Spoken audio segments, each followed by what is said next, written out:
Dans le sud Liban, à quelques kilomètres de la frontière d'Israël, la tournée des éboueurs ressemble à quelques détails près à celle de Bastia. La véritable différence est dans la destination finale des ordures. Depuis quelques années, le camion déverse ses déchets à quelques mètres seulement de la déchetterie, fermée pour des problèmes de financement. Toute la situation du pays est résumée ici.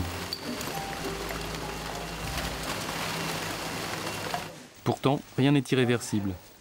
À quelques kilomètres à peine des bâtiments désaffectés, une usine de compost est en plein fonctionnement.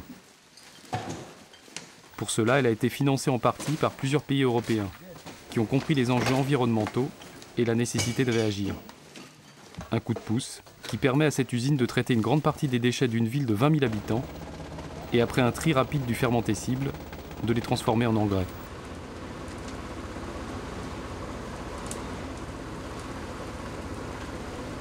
Ibrahim El Ali lutte depuis des années contre ce problème des déchets. Ce qu'il cherche, c'est à développer des projets privés qui peuvent être rentables et qui prendraient le pas sur les municipalités ou l'État, quitte à être soutenus par des financements étrangers. Il a peut-être trouvé ici une partie de la solution.